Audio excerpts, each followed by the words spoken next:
algunos dicen como de gobernador de Yucatán o de Veracruz, es porque soy del Istmo de Tehuantepec.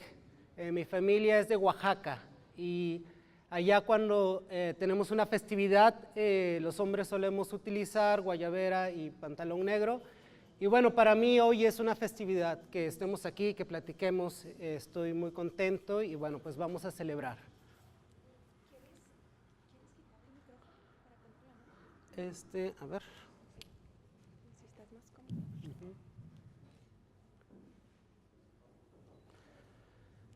A ver, me dijeron que alcanzaba de aquí a allá el control remoto, pero sí. Ok, bueno, lo que se alcanza a ver, no sé si quizás vale la pena que apaguen la luz de aquí atrás y se verá mejor la pantalla, si es posible, si no está bien. Lo que están viendo en esta pantalla son justamente tres imágenes. La primera es la realidad vista a través de una estampa.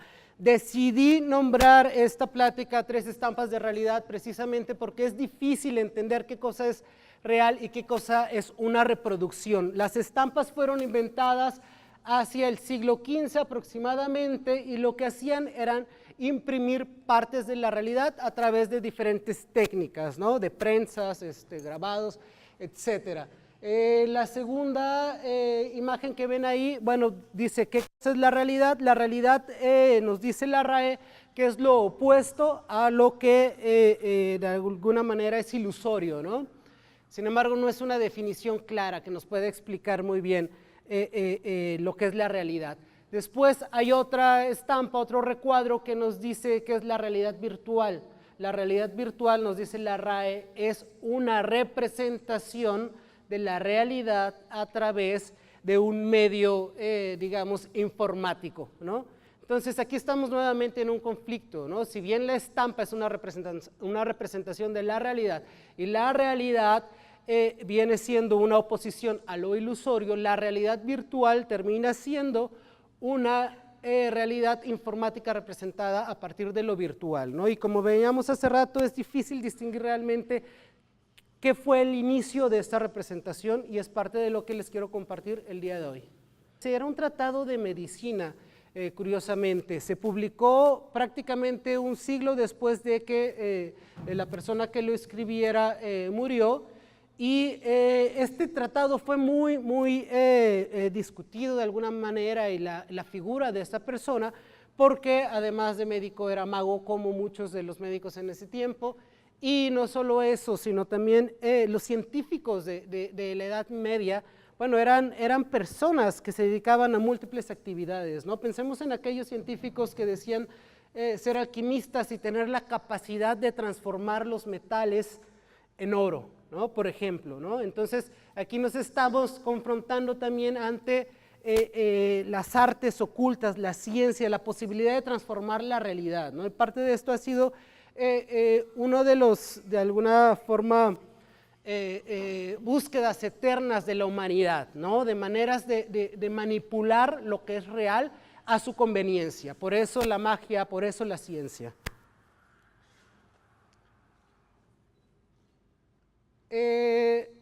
Hacia el siglo XV también, o aproximadamente cuando se dice que se descubre América, el mundo aún no tenía sus contornos tan definidos como los tenemos en la actualidad. No existía GPS, obviamente, no sabían dónde quedaba Tijuana. Como pueden observar en estas imágenes, hay representaciones muy extrañas de humanos que hace apenas 500 años se pensaba que existían, humanos sin cabezas o humanos con cabezas de animales o gigantes, por ejemplo, sirenas. Bueno, hasta hoy en día se piensa que existen las sirenas, ¿no? Entonces, estas representaciones de realidad tienen que ver con la forma en que otros humanos, otras culturas piensan precisamente a la otra edad, un principio básico de la antropología. ¿Por qué se piensa a la otra edad como extraña, como monstruosa, como deforme? Bueno, pues porque es una forma de controlarla, de subyugarla, de decir que los otros no son tan buenos como nosotros somos, ¿no? Entonces, estas estampas de realidad se presentaban todavía hasta unos 3 siglos aproximadamente, las podíamos encontrar en algunos libros, ¿no? Reproductores de realidad. La imagen que sigue es una ciudad imaginaria, una ciudad futura, es como se imagina la realidad cuando se hacen a veces ejercicios de ciencia ficción, como bien los habrán visto en varias películas, ¿no? Entonces, esto es, bueno, para reflexionar precisamente en cómo se van construyendo las realidades dependiendo de los tiempos, los tiempos históricos en los que nos encontremos. El mapa y la tierra creo que es una buena forma de reflexionar también acerca de qué es la realidad. Nosotros vivimos a través de mapas, justamente como el GPS en el que nos veníamos navegando hace un momento, nos está haciendo una representación específica de la tierra. La tierra es lo real, el mapa es la representación. Si seguimos mapas, en ocasiones llegamos, en otras no, a los puntos a los que queremos llegar. Pero si seguimos la tierra a través de nuestro instinto, a través de nuestro cuerpo, en muchas ocasiones es más fácil que lleguemos, porque es el conocimiento corpóreo, el conocimiento sensorial, el que nos permite de alguna manera relacionarnos con el ambiente. El antropólogo Tim Ingold nos invita a reflexionar sobre esto, tomando como referencia el caso de los inuits, o mal llamados esquimales, y lo que nos dice es que estas personas no se pierden cuando están en medio de la tundra, porque utilizan sus sentimientos, porque utilizan su cuerpo para generar líneas de vida a través del paisaje que no está ocupado por los mapas, por la colonialidad, por el capitalismo, ¿no? Entonces es una reflexión interesante que pueden continuar con los libros de Tim Ingold. Ahora, yo cómo he reflexionado la realidad y por qué me interesa, bueno, tuve por ahí algunos conflictos existenciales desde que era niño, ¿no? En alguna ocasión me prometieron llevarme a la selva cuando estaba estudiando el kinder y resulta que la selva era el patio de atrás del kinder y habían unos leones pintados, lo cual me traumó enormemente. En otra ocasión, cuando pregunté a mi madre qué había atrás de un cerro y me dijo que estaba el mar, decidí prepararme y hacer una expedición al mar. Caminé y caminé por horas, llegué a la punta del cerro y no había más que otros cerros, no estaba el mar.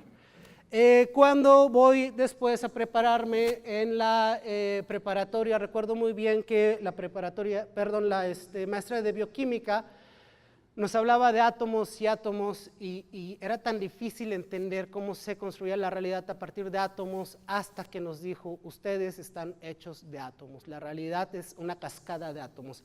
Para mí esta metáfora fue clave, a partir de entonces vi la realidad de manera diferente.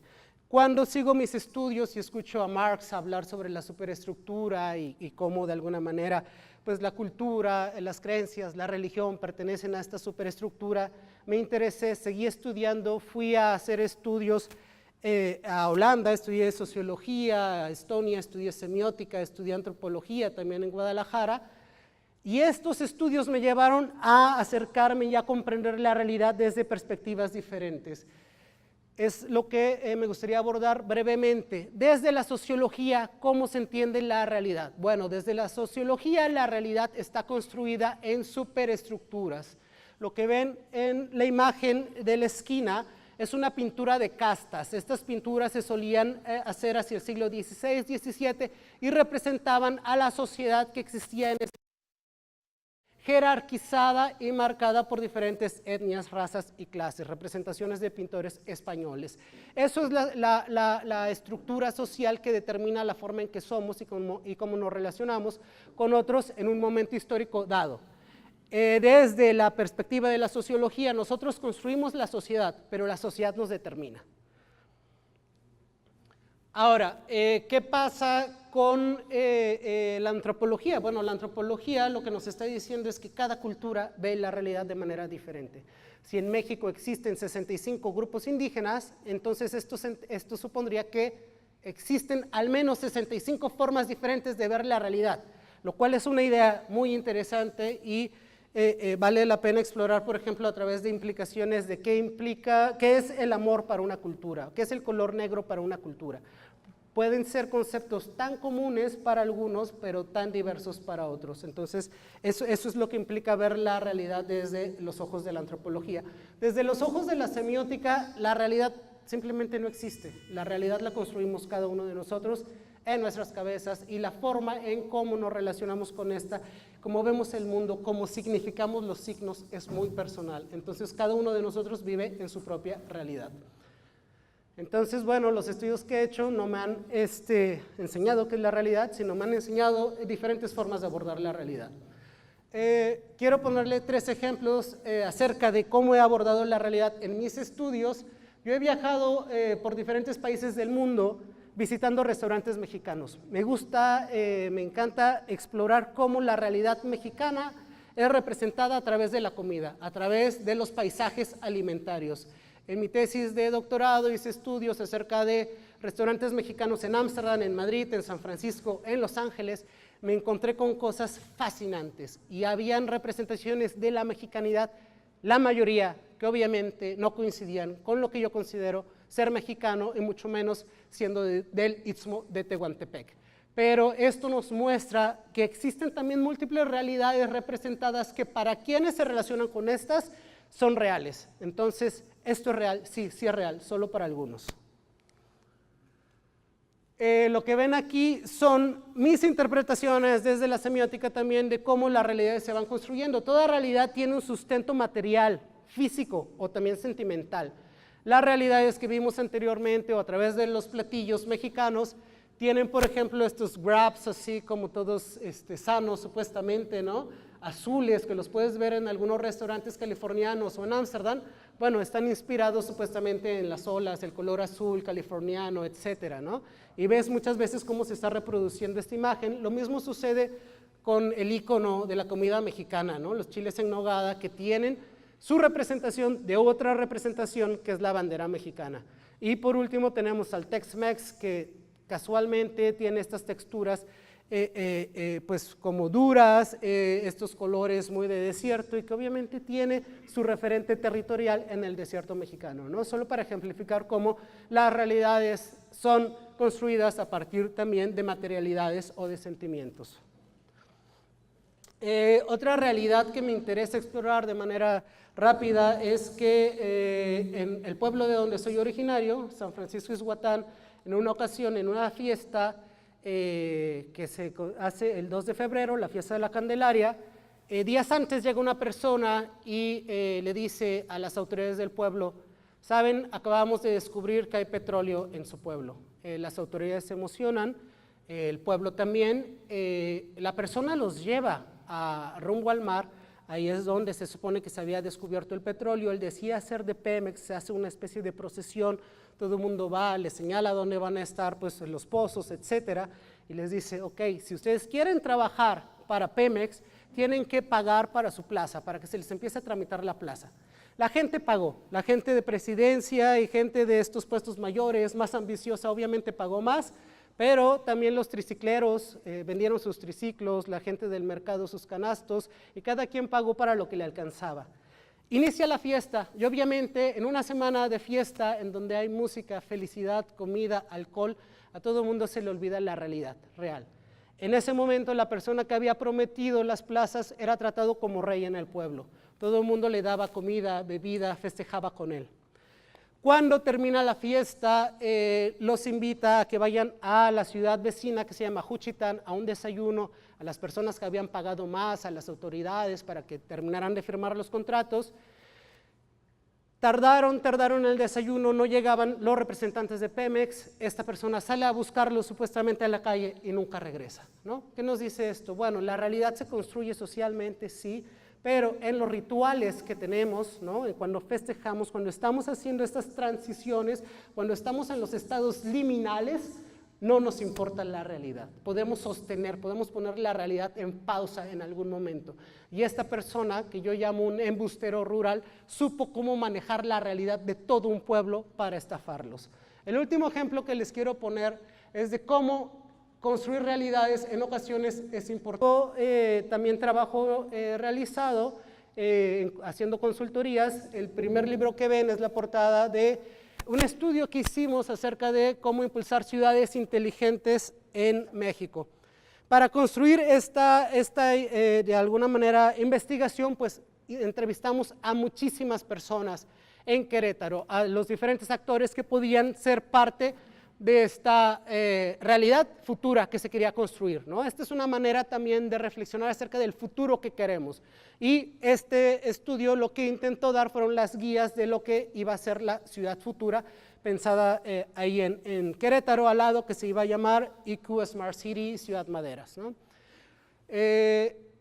Lo que ven al lado, o se alcanza a ver, es un ejercicio de Lego Serious Play que realizamos desde Semiósfera para construir los derechos de los ciudadanos de la Ciudad de México, que en este momento están en un proceso de constituyentes. Nos costó mucho trabajo que los ciudadanos nos dijeran cuáles debían de ser los derechos mínimos de los ciudadanos de la Ciudad de México. No sabían, no pasaban más allá de cuestiones obvias, ¿no? Derecho al trabajo, etcétera. Entonces, después de muchos intentos, decidimos llevarlos a otro mundo, construir una realidad paralela. Y esta realidad fue la que logramos con Lego, y fue increíble cómo, poniendo a jugar a los ciudadanos con bloquecitos, logramos construir derechos y derechos increíbles para la nueva Constitución. Entonces, esto es solo para reflexionar de por qué es importante en ocasiones construir realidades paralelas para promover la creatividad. Para terminar la charla, me gustaría reflexionar brevemente sobre la realidad virtual. Hay personas que consideran que la realidad virtual o las nuevas tecnologías están destruyendo el mundo. ¿Qué es lo que pasa? Bueno, que estamos tan acelerados en esta vorágine tecnológica que de pronto estamos dejando de tener contacto con la realidad real y estamos viviendo más en la virtual, ¿no? Brody Lart es una de las personas que reflexiona al respecto.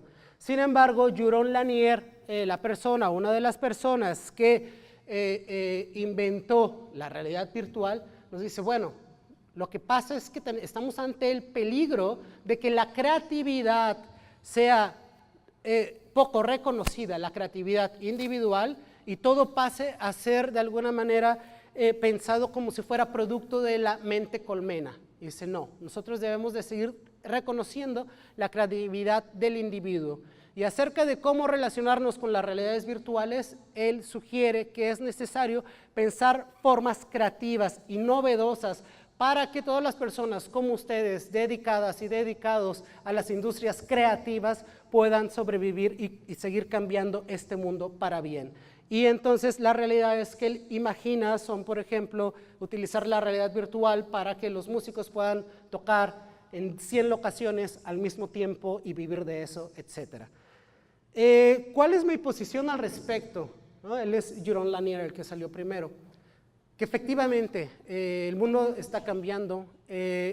Ahora con el Internet de las cosas, cada objeto, cada entidad que existe en nuestra realidad está siendo transformada o llevándose o siendo traducida a la realidad virtual, ¿no? ¿Cómo? Bueno, pues poniéndoles sensores, poniéndoles chips. Va a haber un momento en donde esta traducción va a dejar fuera ciertas cosas. No podemos traducir todo el mundo real al mundo virtual. Podemos traducir todas las sillas que están aquí, pero no podemos traducir todos los granos de arena que existen en el mar. Y eso va a implicar que vayan a haber ciertas exclusiones. Nuestro nuevo mundo virtual va a ser un mundo parcial y hay que estar conscientes de eso. Por otra parte, también es necesario pensar en que debemos de desarrollar nuevas habilidades en este mundo que va a estar interconectado por cosas y animales. ¿Por qué? Porque las cosas y los animales obviamente no tienen la misma capacidad simbólica que los humanos tenemos. Si nosotros nos relacionamos con el mundo virtual desde el mundo simbólico, es decir, desde el mundo humano, solo lo vamos a lograr captar de forma parcial. Para relacionarnos con este nuevo mundo virtual, tenemos que dejar de ser un poco humanos, ser más animales, ser más cosas, no pensar solo en el mundo simbólico, sino también en el indexical y en el icónico. Esa sería mi propuesta acerca de cómo relacionarnos con la realidad futura. Y bueno, Para concluir, me gustaría decirles que si bien la realidad es una parajoda difícil de comprender, vale la pena intentarlo. Muchas gracias.